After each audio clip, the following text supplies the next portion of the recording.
Bienvenidos a una nueva revisión semanal de los mercados que, como todo domingo, hablaremos del comportamiento de las bolsas, cobre, dólar y bolsa chilena, comportamiento de los multifondos, qué podemos esperar y esta nueva sección de preguntas y respuestas. Pero antes de comenzar, quiero agradecerles a todos ustedes que nos acompañan semana a semana. La verdad que fue muy gratificante el domingo pasado leer todos sus comentarios. Me emocioné y me sentí acompañado. Así que muchas gracias y bueno, espero ser un aporte y que todas las semanas nos sigamos encontrando en este espacio. Así que vamos con lo que ha ocurrido esta última semana, en que tuvimos nuevamente caídas importantes en la bolsa norteamericana. El Dow Jones cae cerca de un 3%, pero lo pasa muy mal el Standard & Poor's 500 con una caída del 5,2% y el Nasdaq un 7,1%. Empieza la temporada de resultados y tuvimos por ahí dos noticias bien importantes de gigantes tecnológicos. Por supuesto, con la caída de las bolsas aumenta el índice del miedo, el VIX, un 23,7%. El Bitcoin cae algo menos comparado con otras acciones tecnológicas que en general van bastante de la mano. El petróleo sube un 3,6%, muy volátil sigue estando el petróleo WTI, aunque baja esa volatilidad en las últimas semanas. Se empieza a calmar un poco toda la incertidumbre en torno a lo que ha sido el conflicto Rusia-Ucrania. El oro cae un 0,7% y el cobre cae un 3%. Ahí tenemos al oso anunciando una caída, anunciando el temor que muchos tienen respecto a cómo pueden venir las bolsas en los próximos días. Estaremos analizando precisamente en perspectiva lo que pasa con los índices norteamericanos. Acá podemos ver el tablero que en general está bastante rojo y, como siempre ocurre cuando inicia la temporada de resultados, se ven colores distintos a pesar de existir un comportamiento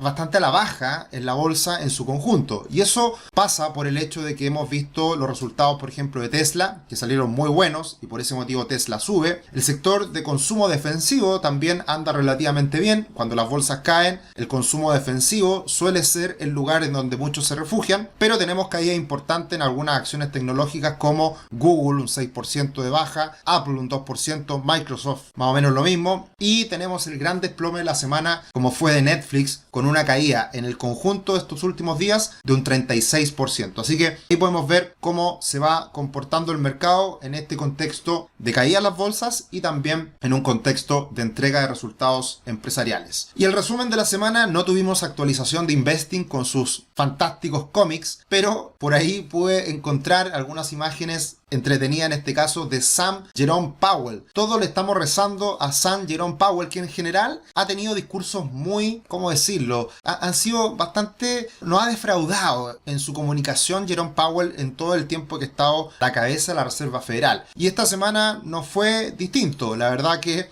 por más que le recemos a Jerome Powell, nos ha seguido decepcionando y ha sido muy malo comunicacionalmente hablando. De hecho, como veremos más adelante, desde el momento en que habla, que hace su discurso esta última semana, Jerome Powell, las bolsas se desploman. Y también en esta última semana tuvimos los resultados corporativos de Netflix y también de Tesla, a lo cual nos referiremos. Netflix, la verdad que no traje, bueno, sí, lo veremos más adelante, así que dejémoslo en pausa para hablar respecto a lo que hizo Netflix en su última entrega de resultados. Jerome Powell no descarta alza de tasas más agresiva en Estados Unidos y mercados retroceden con fuerza. La verdad que esto no es nada nuevo. Ya el mercado venía anticipándose a una alza más drástica en la tasa de interés. El gran problema de la política monetaria, el gran problema de quienes influyen en los mercados financieros, que generalmente son personeros, ya sea de gobierno, ya sea banqueros centrales, tienen una responsabilidad enorme con sus palabras en cómo van influyendo en los precios de los activos. Y probablemente, ya yo creo que estamos todos de acuerdo en que la Reserva Federal llegó tarde a esta alza de tasas. Y el gran problema de llegar tarde es que al momento de empezar a subir las tasas y hacerlo de forma más agresiva porque se te está escapando la inflación, el impacto en los mercados puede ser mucho más nocivo respecto a haberlo hecho con anticipación. Por lo tanto, este es un aspecto muy relevante que está teniendo impacto hoy día en las bolsas a partir de estas declaraciones de la Reserva Federal y que son contradictorias respecto a muchas cosas que han dicho en épocas pasadas, en meses pasados. Si ustedes hacen un seguimiento a todo lo que hemos hablado semana a semana, mes tras mes, el aumento de las tasas de interés hoy en día esperado es significativamente mayor de lo que se anticipaba hace 6 meses atrás, hace un año atrás. Y por ese motivo es que con estas declaraciones de Jerome Powell contrastan con esa calma que venía mostrando anteriormente,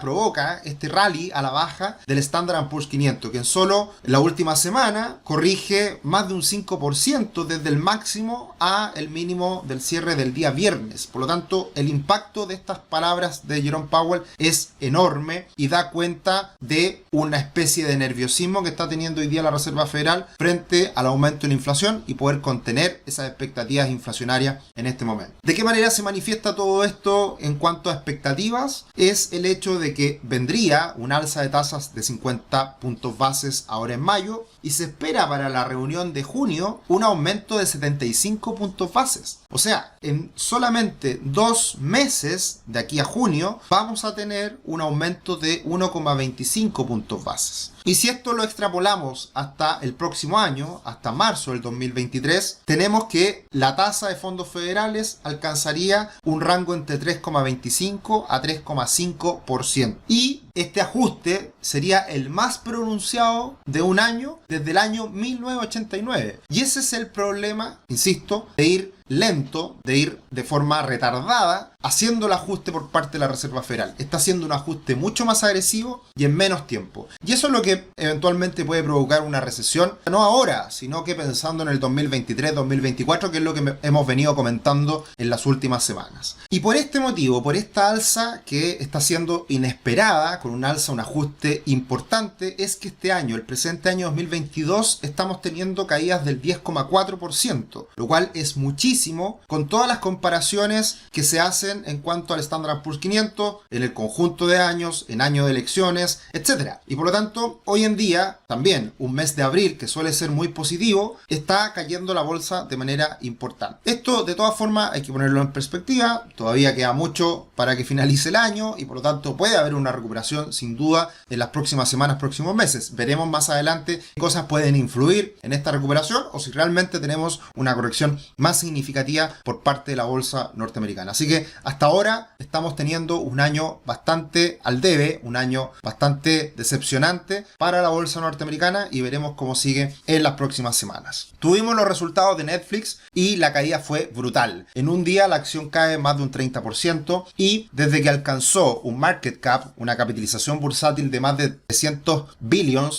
mil millones de dólares, hoy en día está en una capitalización de 100 billions, o sea, ya ha caído 2/3 del valor bursátil en el caso de Netflix. ¿Por qué ocurre esto? Porque por primera vez hay una destrucción de suscriptores activos y por lo tanto, por primera vez, una empresa que es de alto crecimiento se estanca en ese crecimiento. Y por lo tanto, a una empresa que se le exige seguir creciendo a tasas elevadas, el hecho de que no crezca le afecta enormemente en su valor. Y haciendo referencia a lo que ha sido el comportamiento del conjunto de acciones tecnológicas, acciones, si se quiere, del futuro y más riesgosas, como es el fondo Arca Innovation, acá tenemos cómo existe un símil entre el comportamiento de la burbuja del Nasdaq en los años 2000, 90 hacia adelante, y cómo se compara esto con el ETF de Arca Innovation, que también ha corregido de manera similar, estallando esa especie de burbuja que hemos visto en acciones tecnológicas del futuro, empresas disruptivas en las cuales se valorizaron a múltiplos bastante locos y por lo tanto viene ese pinchazo desde el año pasado a la fecha. La caída ha sido en la misma magnitud y probablemente hoy día estaríamos cerca del punto culmine de esta corrección, teniendo en cuenta lo que pasó también con la burbuja.com. Así que esta es una burbuja.com 2.0 o 3.0 la han llamado y por lo tanto es una buena medida para ver hasta dónde llega esa corrección, esa caída y por lo tanto qué tan lejos estamos de esa caída que se está viendo en estas acciones de crecimiento del futuro. Por otro lado, también esta semana entregó resultados Tesla, lo cual fue sorprendente de manera positiva. Tuvimos un crecimiento del 80,6% año a año en el trimestre, lo cual es asombroso, por supuesto, pero es algo que de todas formas se venía esperando. Y para este año se espera que las ventas, el revenue, sea de aproximadamente 85 billions, ¿ya? Lo cual es bastante más que los 54 billions del año 2021. Es una empresa que sigue creciendo muy fuerte y que está dando cuenta, o más bien está confirmando las buenas perspectivas que su acción, el precio de su su acción venía mostrando con anticipación. Yo sigo teniendo algunas dudas con respecto a la valorización de Tesla, lo veremos más adelante en algún webinar, está prometido, pero sin duda son buenos resultados y sin duda es una empresa que está creciendo a paso firme. Y todo esto, ¿cómo lo podemos ver graficado en el conjunto de las acciones tecnológicas con el Nasdaq? Hablábamos la semana pasada de un hombro cabeza a hombro, una figura chartista muy interesante que estamos por supuesto comentándola, explicándola en detalle en nuestro nuevo curso de análisis técnico avanzado, así que pueden ingresar a nuestra página web para ver este lanzamiento de un nuevo curso que precisamente esta última semana anunciamos. Y este hombro cabeza a hombro sigue su curso y el Nasdaq va en camino a los 13.000 puntos. Los 13.000 puntos del Nasdaq son clave para ver si es que se nos termina desplomando el mercado o si se afirma en esos niveles, que es coincidente con lo que está haciendo el Standard & Poor's 500 aproximadamente los 4.100 puntos, que son niveles también importantes en donde puede salvar la casa, puede salvar lo que venga de cara al futuro. Ese es un nivel crítico, los 13.000 puntos en el Nasdaq, los 4.100 puntos en el Standard & Poor's 500. Si se rompen esos niveles hay que tener cuidado y pueden venir tiempos difíciles. Por ahora todavía es un temor y mientras no se logren romper esas barreras, todo sigue más o menos tranquilo, ¿ya? Así que a tener en cuenta y ver lo que sucede en las próximas semanas con estos índices. Como siempre, los dejamos cordialmente invitados a que se suscriban a nuestro canal de finanzas personales y educación financiera, nuestro canal en YouTube de nuestra empresa Rubix de asesoría financiera, planificación financiera. También, como siempre, los invitamos a que nos sigan en otras redes sociales como Instagram y Twitter, @stricio, @rubixcl. Y los dejamos invitados a que en nuestra página web, rubix.com, vean nuestros planes y precios de asesoría, planificación financiera, planes con precios para todo bolsillo. Así que nos pueden enviar un correo a contacto@rubix.com para una reunión de diagnóstico y poder ayudarlos en su futuro financiero, en su planificación financiera. Bien, cobre y dólar, tenemos una caída en el cobre que hace semanas venía muy tranquilo, corrige pero todavía sigue manteniendo este triángulo rectángulo alcista en donde todavía hay potencial de que siga subiendo el cobre. Esa es nuestra perspectiva de mediano plazo por lo favorable que se ve el mercado para el cobre, así que todavía tranquilos con ese desempeño del metal rojo. Y esta última semana tuvimos una buena noticia por ahora, en donde se rechaza el quinto retiro y también el plan alternativo que había propuesto el gobierno. Se rechazan ambos proyectos de ley, muy positivo, pero lo negativo es que se le torció la mano a Mario Marcel y lo negativo es que todavía hay un hambre populista por parte del Congreso de seguir sacando dinero de los fondos previsionales. El cajero automático que han ocupado en los últimos años para darse gustitos y verse más populares, salir en la tele, etc. Por suerte esto no se cumple, una buena noticia, pero veremos hasta cuándo dura. Y era esperable que el dólar se tranquilizara después de esta noticia, pero no ocurre porque tenemos un escenario internacional que es algo más incierto, algo más turbulento y por lo tanto el dólar ha seguido subiendo en busca de esos niveles que hace algunas semanas atrás dijimos que estaba en torno a los 8.25, 8.35. De hecho cierra la semana en 8.36 y ese es un techo hoy en día en el corto plazo para el dólar. 61,8% Fibonacci, retroceso, también que lo explicamos en este curso avanzado de análisis técnico, está precisamente alcanzando esos niveles hoy día de resistencia. Así que veremos cómo fluctúa el dólar, cómo evoluciona el dólar la próxima semana. No debiera ser muy fácil romper esta barrera, debería tender a estabilizarse el dólar en estos niveles y ahí veremos si es que va nuevamente en búsqueda de máximos anteriores o comienza nuevamente la caída que había sido tan auspiciosa hace algunas semanas atrás para la economía chilena. Mirando otras monedas comparables, el rand sudafricano es una moneda que se relaciona mucho al comportamiento del peso chileno, prácticamente se mueven de la misma manera en los últimos días. Ahí está la línea verde intermedia que sigue el precio de las velas japonesas y por abajo también vemos un impulso en el dólar real brasileño. De todas formas, un impulso bastante menor y que da cuenta también de lo positivo que ha sido en las últimas semanas el comportamiento del real brasileño. Así que de todas formas es comportamiento transversal en monedas commodity, en monedas comparables como el real y el rand sudafricano. La bolsa chilena también se resiente por lo que estamos viviendo a nivel internacional. Afecta mucho el comportamiento Sokimich. Hacia el final de la semana Sokimich cae fuerte y le pega al IPSA, así que sigue el IPSA en esta banda lateral entre los 4.008 y los 5.000 puntos. Mientras mientras no rompa ambos niveles, todo sigue bastante tranquilo. Así que ahora, por lo pronto, los 4.800 puntos son el piso que debería aguantar en el caso del IPSA. Y las bolsas chilenas con la de Brasil en medida en dólares se ajusta. En este caso, la caída de la bolsa de Brasil es mucho más relevante, mucho más significativa, de la mano con el comportamiento débil de las bolsas a nivel internacional. Así que se ajusta la brecha que veníamos observando en las últimas semanas entre la bolsa de Chile y la de Brasil. Pasando al comportamiento de los multifondos, tenemos una semana positiva, una semana que no alcanza a mostrar el desempeño de las bolsas en el día jueves y viernes, que fue negativo. Por lo tanto, todo tranquilo en los multifondos,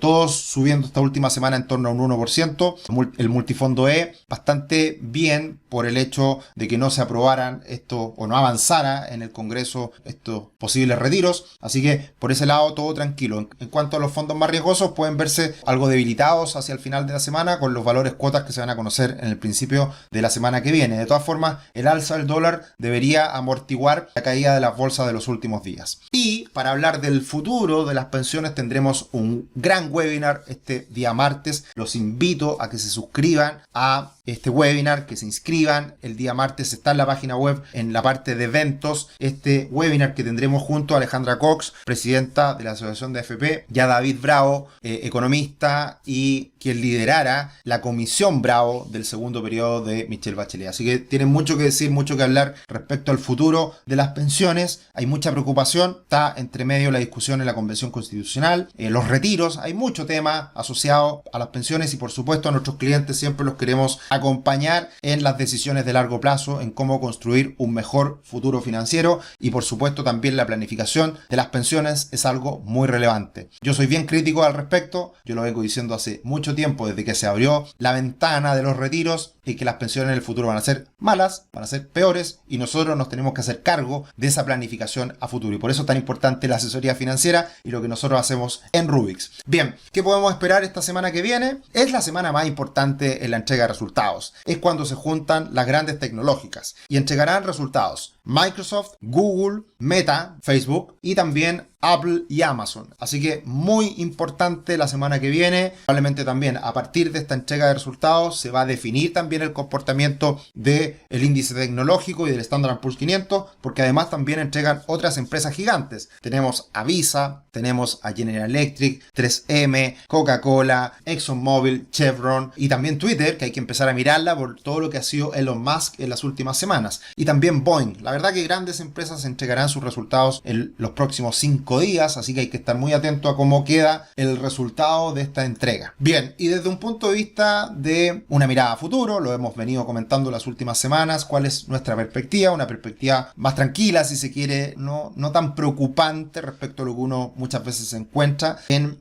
diferentes blogs, en la información financiera de los medios tradicionales, también en el mismo YouTube.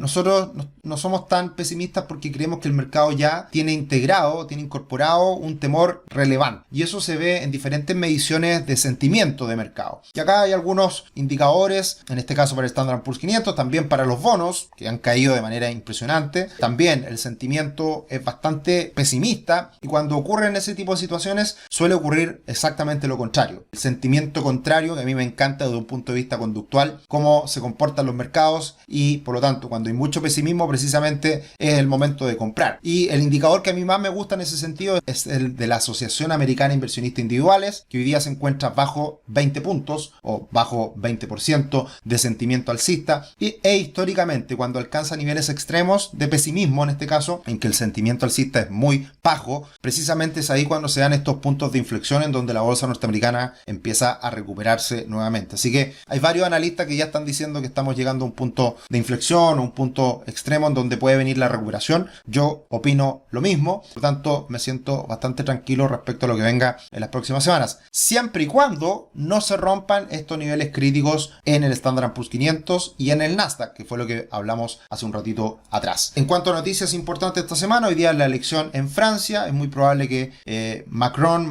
se mantenga en la presidencia de Francia y todo siga más o menos tranquilo desde un punto de vista político para la zona euro. También esta semana tendremos algunas cifras importantes de mediana importancia, como el clima de negocios IFO en Alemania, siempre un indicador importante para la eurozona, Alemania, principal economía de Europa. También tendremos los pedidos de bienes durables en Estados Unidos, confianza al consumidor, pero muy importante el avance del PIB del primer trimestre en Estados Unidos, que se espera Estados Unidos crezca un 1% en este primer trimestre del año. Y también el Core PCE Price, que es un indicador que mira muy de cerca la Fed para ver la inflación. Más allá de la inflación propiamente tal, este indicador lo mira la Fed, así que hay que tener en cuenta también qué es lo que pasa este día viernes temprano con ese indicador. Así que semana de noticias intermedios, si se quiere, que hay que estar atento y por supuesto siempre con la mirada en Estados Unidos para ver qué pasa con las tasas. Y respondiendo a algunas de sus preguntas de la última semana, como lo hemos venido haciendo en las últimas visiones semanales, acá Ernesto me pregunta: quisiera darle un vuelco, entiendo, a mi formación profesional y dedicarme más a lo financiero. ¿Una certificación CFA es bien vista para tal fin, bien pagado en Chile? Los CFA es una certificación muy importante en la industria financiera. Hay 3 niveles, nivel 1, 2, 3. Uno es ya certificado CFA, definitivamente con la certificación número 3. Y yo tiendo a pensar de que suma. De hecho, creo que si uno quiere hacer un postítulo, diplomado, magíster, siempre van a valer la pena, va a ser una buena inversión y puede fortalecer nuestro currículum cuando hablamos de universidades prestigiosas. Cuando hablamos del CFA es como hablar de una universidad prestigiosa. Y aunque sea el 1, el 2 o el 3, idealmente es una muy buena certificación. Por lo tanto, estamos hablando, el nivel 1 yo diría que es como un diplomado de una buena universidad, y ya el nivel 2 y el nivel 3 estamos hablando de un magíster en finanzas de una universidad prestigiosa. Así que suman, pero como todo en la vida y menos hoy, nada está garantizado a pesar de los estudios que uno tenga. Hoy en día el mercado laboral es complejo, hay mucha competencia y por lo tanto hay que tener cuidado con eso. Hay que evaluar muy bien la inversión que uno haga en educación para que realmente se pueda retribuir. Y yo creo ahí lo más importante es, si a uno le gusta, si a uno le apasiona una profesión en particular, uno le puede ir bien de todas formas. Hay que buscarla hasta encontrar la oportunidad. Así que suma de todas maneras, y eso es lo que te puedo decir, Ernesto. Judith, la pregunta es sobre más educación respecto a beneficios tributarios, ya sea para personas o empresas. No tenemos un curso todavía específico de eso, Judith, pero en nuestro canal en YouTube tenemos muchos webinars que hemos hecho enfocados en la operación renta, ya sea el año pasado, 2021, y este año también. Así que ahí, si te ves esos webinars gratuitos, yo diría son fácil 5 o 6 horas de webinars en donde explicamos varios beneficios tributarios asociados a la inversión. Jonathan, acciones de Enel Chile y SL muy castigadas, sí, absolutamente. Enel Chile a mí no me gusta mucho, la verdad que si bien está castigada, tuvo utilidades, no es algo tan maravilloso respecto a otras empresas chilenas que están mucho más castigadas. Y ahí coincido en que SL es una empresa extremadamente castigada, con buenas utilidades, un ratio precio-utilidad de 10 veces aproximadamente, así que SL yo podría decir que me gusta. En el Chile no tanto, y para eso te sugiero ver los webinars de Value Investing con Tomás Casanegra, que hemos hablado harto de acciones chilenas como para tener una sugerencia, una opinión al respecto. Y por último, Willy, se agradece, bueno, la fuerza, muchas gracias por lo de mi padre. Tengo un ahorro en UF reajustable para la casa propia. Sabiendo que ese ahorro lo utilizaré en 2 años próximos, ¿qué instrumento me recomienda? 2 años uno podría pensar que es largo plazo, pero no es tanto plazo. Y en inversiones, la verdad que yo podría decir que es corto plazo. Por lo tanto, uno no puede asumir muchos riesgos pensando en 2 años para retirar ese dinero. Y hoy en día, teniendo en cuenta cómo están los depósitos a plazo en un UF, la renta fija también, si se quiere, yo creo que podría ser una buena alternativa refugiarse en depósito a plazo. Hoy día rentando a un año 8%, 9% puede ser una buena alternativa. Y también en otros instrumentos nosotros te podemos ayudar, Willy, como cliente, ya que nosotros también tenemos alternativas bastante atractivas pensando en un horizonte de 2 años. Así que esa es mi respuesta. Con eso terminamos esta semana. Nuevamente, muchas gracias por estar ahí, muchas gracias por su cariño, por sus lindos mensajes. Me sentí muy acompañado y con más ganas de estar acá domingo a domingo para poder entregar nuestra visión semanal. Un abrazo, que estén muy bien, buena semana, chao chao.